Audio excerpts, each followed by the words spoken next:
Hello friends, welcome to college world. আশা করি সবাই ভালো আছেন, আমিও ভালো আছি, মানে ভালো থাকার চেষ্টা করছি আর কি। যাই হোক, ছোট্ট একটা ভিডিও আজকে আপনাদের সাথে শেয়ার করছি, আশা করছি শুরু থেকে শেষ পর্যন্ত দেখবেন।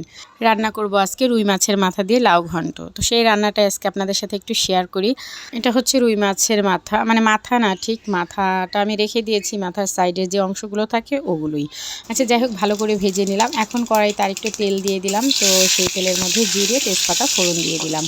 তো জিরে তেজপাতার কিন্তু অনেক সুন্দর একটা স্মেল, তো জিরে ফোড়ন দিলে অনেক সুন্দর একটা স্মেল আসে। যাই হোক, এই রান্নাটা আমি শিখেছি আমার মায়ের কাছ থেকে। দিয়ে দিলাম আদা বাটা। তো মা এই রান্নাটা খুব ভালো করে।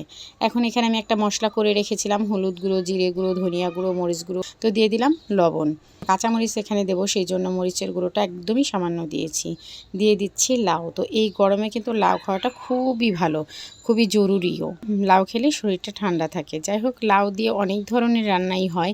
তো ডাল রান্না করি মাঝে মাঝে, তো আজকে মনে হলো মাছের মাথাটা দিয়ে এরকম লাউ ঘন্ট করি। আমার মা লাউ দিয়ে একটা রান্না করে, কালো জিরে কাঁচামরিচ দিয়ে একদম সাদা করে রান্না করে। ওই রান্নাটা যে এত টেস্ট হয়, খুব ভালো লাগে খেতে। যাই হোক, দিয়ে দিলাম কাঁচা পাকা মরিচ, দিয়ে ভালো করে নেড়ে চেড়ে এখন দিয়ে দিচ্ছি মাছ। এই খাবারটা যে সার্ভ করেছিলাম সেই ভিডিওটা, মানে শর্ট ভিডিওটা আমি শেয়ার করেছি আগেই। তো শর্ট ভিডিও রেডি করা কিন্তু খুব সহজ, কিন্তু লং ভিডিও রেডি করা অনেক কঠিন। কারণ হচ্ছে বাচ্চা কাচ্চা নিয়ে সব কিছু সামলে তারপর একটা কাজ করা কিন্তু আসলেই অনেক কঠিন কাজ।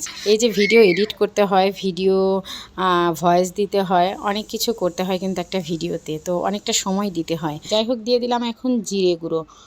তো জিরে গুঁড়ো কিন্তু মাস্টার মশলা, আমি বলি সবসময়, যে কোনো রান্নার মধ্যে জিরে গুঁড়ো দিলে কিন্তু অসম্ভব মজা লাগে।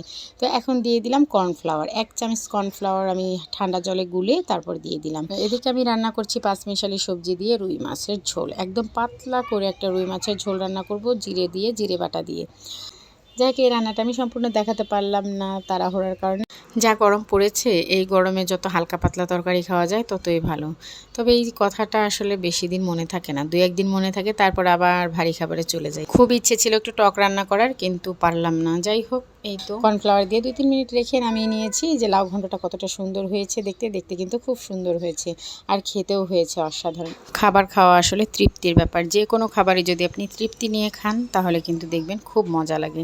যাই হোক, এখন আমি সব কিছু সার্ভ করে দিচ্ছি। এখানে আমি মসুর ডাল দিয়ে কলার বড়া বানিয়েছি। মসুর ডাল বেটে, পেঁয়াজ কাঁচামরিচ বেটে, তারপরে হচ্ছে কলার বড়া বানিয়েছি। যাই হোক, এই তো সব কিছুই সার্ভ করে দিচ্ছি। মাছের ঝোলটা যা অসাধারণ হয়েছে না, যখন আসলে রান্না করি তখনই কিন্তু আমরা টেস্ট করে দেখি যে ঝাল লবণ ঠিক আছে কিনা। যাই হোক, রান্নাগুলো আমার কাছে ভালো হয়েছে, আপনাদের কাছে কেমন হয়েছে জানাবেন। আর ভিডিওটি ভালো লাগলে একটা লাইক কমেন্ট করে দিবেন। ভালো থাকবেন, সুস্থ থাকবেন। আজ এই পর্যন্তই, বাই বাই, টাটা।